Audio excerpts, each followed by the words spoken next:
What are you doing? Checking to see if it's alive. Well, I know you just got done watching that really stupid garbage horror about the killer tire that blows up people's heads. This is an ordinary, regular tire from our backyard.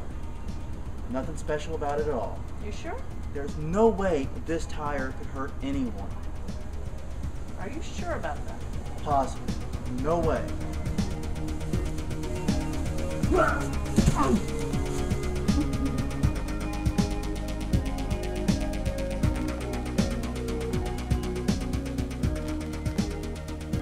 Hello everyone, I'm Jonathan. I'm Crystal. And this is Garbage Horror episode number 16. This week we're doing the 2010 movie Rubber.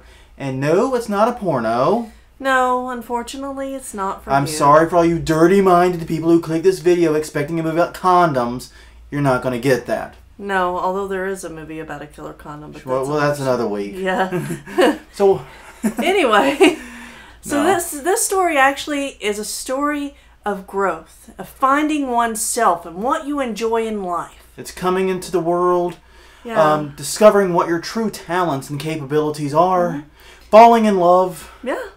exploring the world, getting in a little trouble along the way, Yeah.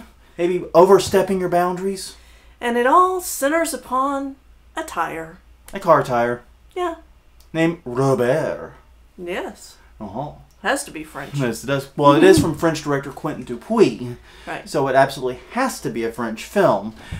But actually, it's shot in America, so it's not really a French film. No. It's just a French director with a French actress. And Yeah. why do they import all the French? Anyways, that's not the point.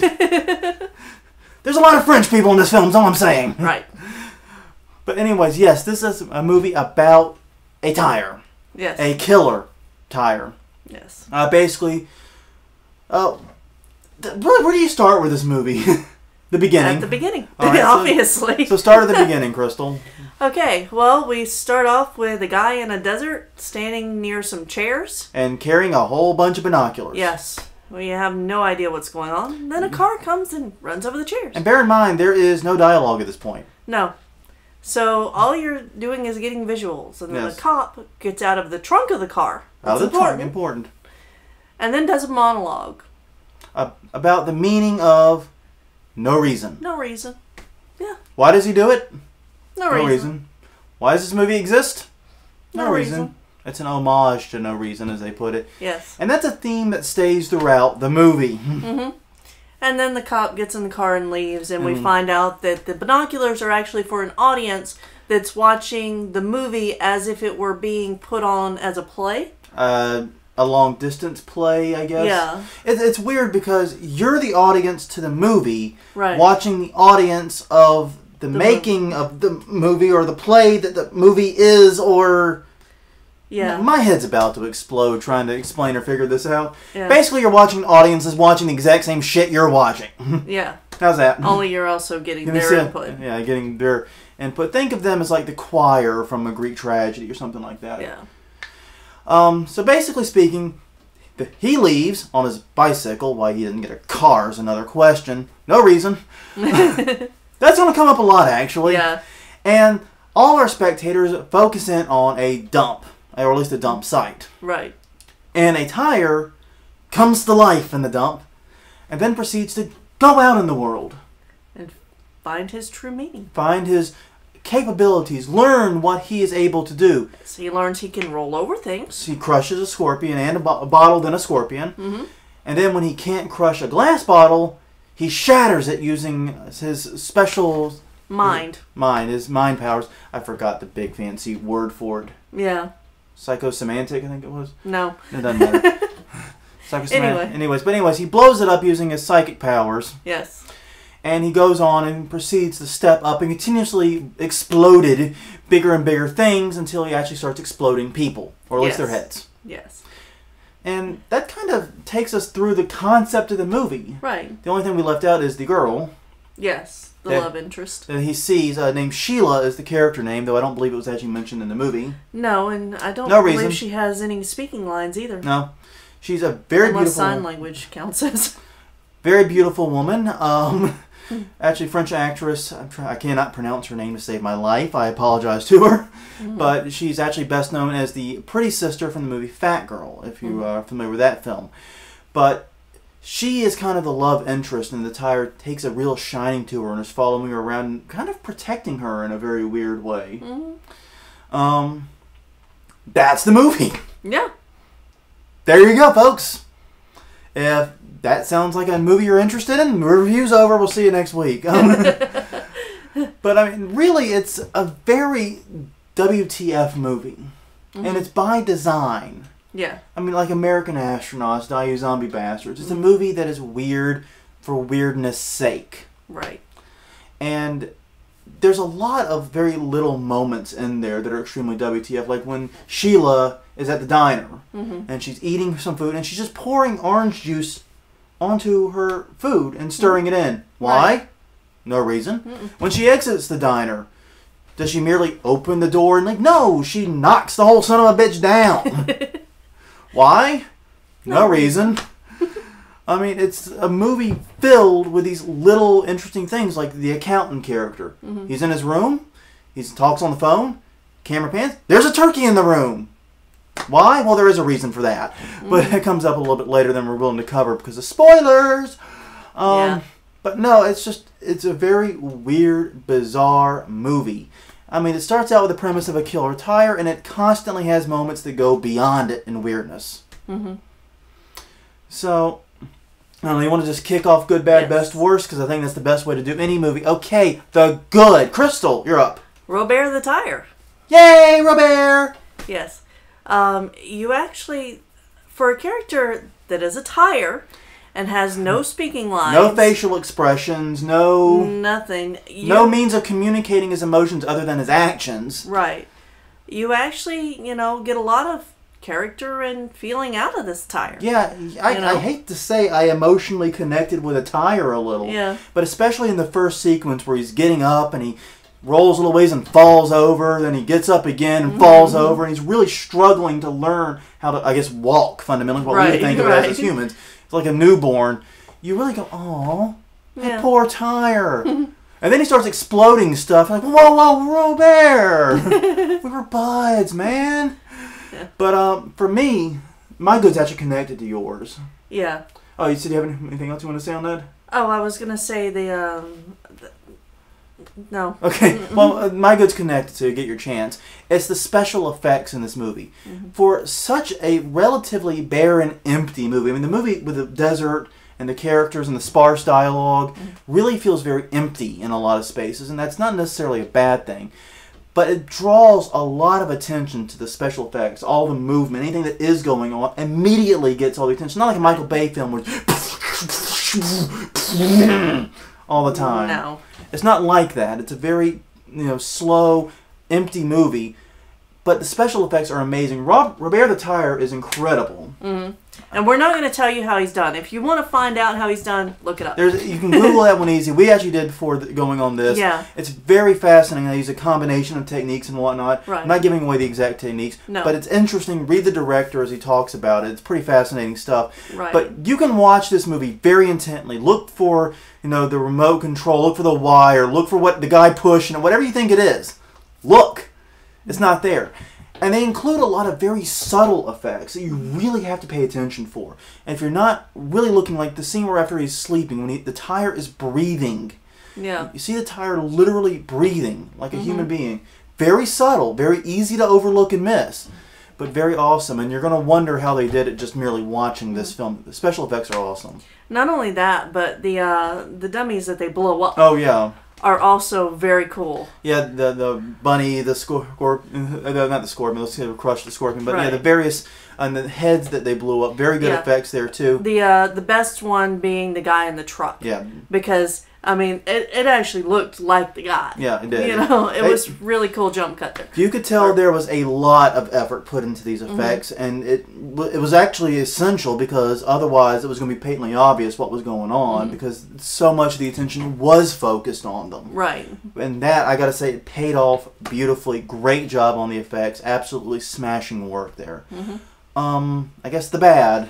Yeah. We're in agreement on this one, so we're just jumping in together. Right. The pacing of the film. It's kind of a nitpick, really. Well, we had to find something, and this was the most likely. One of the problems with this film is that it's so weird, so artistic, so out there, that terms like good, bad, like, or dislike doesn't seem to fit quite as well as normal.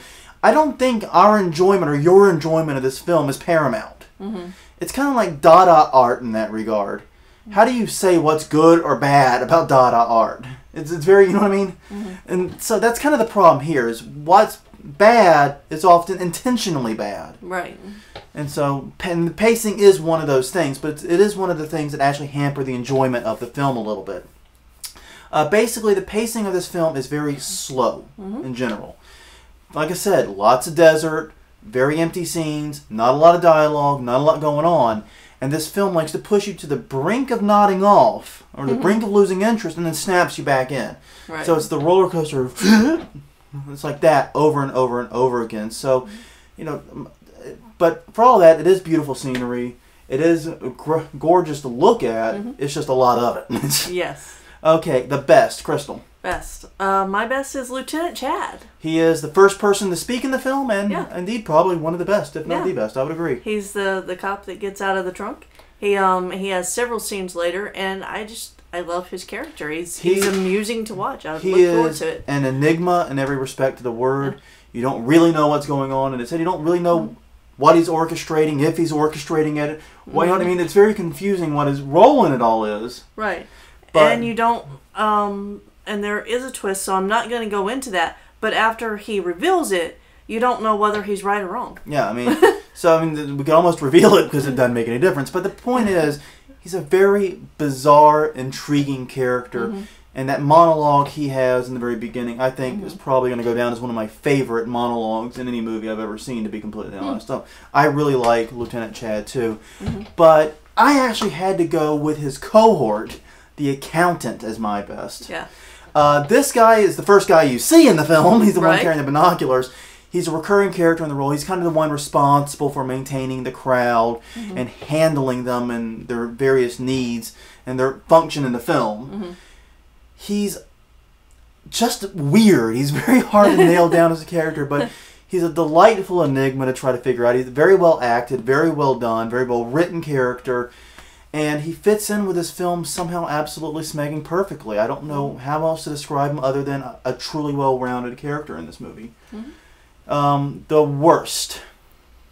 For me, I had to say it was the owner of the hotel. The owner of the hotel had a son that was a more central character to the story. But the hotel owner himself, I couldn't get into this guy. I know he's supposed to be a jerk, but he was so over the top. It was unbelievable. Not terribly good acting. He was one of the weakest characters, if not the weakest character in the movie for me. Fortunately, his role isn't that big. He doesn't spend a lot of time on screen. Right. But still, he was a drag on the movie for me. And for you? Mine is the two teenage girls in the audience. Yeah. They were my runners-up. Yeah. Every time they were on screen, you just want to strangle them, It's like, stop talking, They're complaining about the rest of the audience members talking when the rest of the audience members are actually giving the actual audience members, crucial information. Or at least points to ponder, or they're engaging us. And and all they're doing is whining about how much people are talking. And it's really amusing. There's one scene where they wake up from the first night. Right. And they go, hey, can we have some coffee and toast? Yeah, it's just like, someone curb stomp these girls. Please. Put them out. So yeah, it was. They're definitely my least favorite members. The audience was kind of a weak link in general. Yeah. I understood their function. Right. But there were so many of them. None of the characters got developed except for the old guy in the wheelchair. Right, which he was pretty cool. He was pretty cool. But all the other characters didn't get a lot of screen time. Weren't well developed. Were pretty much cardboard cutouts, and they weren't that interesting. But the audience as a concept. Right. Was pretty cool. It's kind of weird. Individually, they sucked, but as a whole, they were greater than the sum of their parts. I think that's fair to say. That's fair. Recommendations. For me, if you really enjoy WTF movies, if you like movies that make you go, what the fuck, this one is for you. Like I said, tons of little sequences in there. From the very first monologue when when they run over the chairs and he pours the water on the ground for no reason. Every little detail of this movie is for no reason, and every time you watch it, you're going to catch new ones. So if you like Dadaism, if you like not understanding what the hell it's about, and you're not going to spend too much time trying to find meaning in it, have fun. For you? If you liked this review and it sounds interesting, take a watch. Yeah, basically, if the concept of a tire that kills people with its psychic powers is interesting, there you go. I mean, that's once again a movie where it's going to sink or swim on what you think of the context. So overall, I mean, I've got to say that I enjoyed it, and I think I enjoyed it more on the second watch through than the first. Yeah, it was actually more enjoyable the second time around. Because the second time around, you're not so much engaged in trying to figure out the plot as you are trying to notice the little fun things thrown in. Right. That does make it a lot more enjoyable. So I say if you're going to watch it, plan on watching it twice. It's 82 minutes. It's not a very long movie. So give yourself 3 hours. Go through it twice. I think it's worth it. Well, on that note, everyone, I'm Jonathan. I'm Crystal. And this was Garbage Horror episode number 16 for the movie Rubber. And now I have a feeling Crystal's going to hit me with a tire. Hey guys, we want you to like us. Really, really like us. We want you to like us on Facebook at facebook.com/garbagehorror, or follow us on Twitter at twitter.com/garbagehorror. We kind of have a garbage horror thing going here, don't we? Follow us on either of those accounts. You will get informed of new episodes, new Out of the Cans, a full day before they hit the site because we're really lazy about writing blog posts. So, shut up. That's your job. Seriously though, like us there, and we will love you forever. Or at least we'll feed you information. Thanks.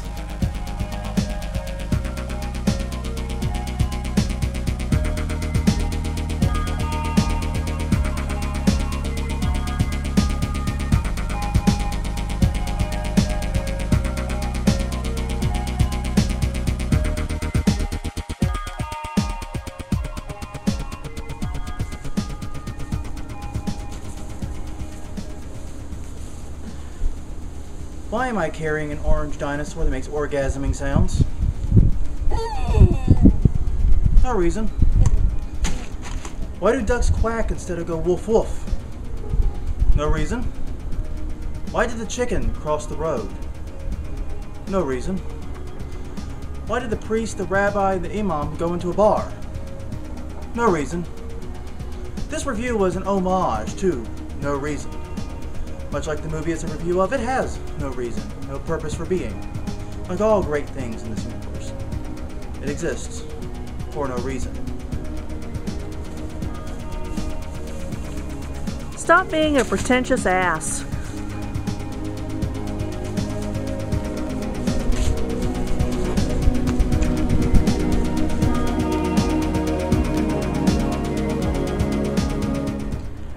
Real quick, wanted to give a shout out to Monster Talk, Blake Smith. That's where I heard about this movie and immediately texted Jonathan to make sure it was on Netflix. So thank you, Blake, for mentioning it on Monster Talk. I will never forgive you, Blake.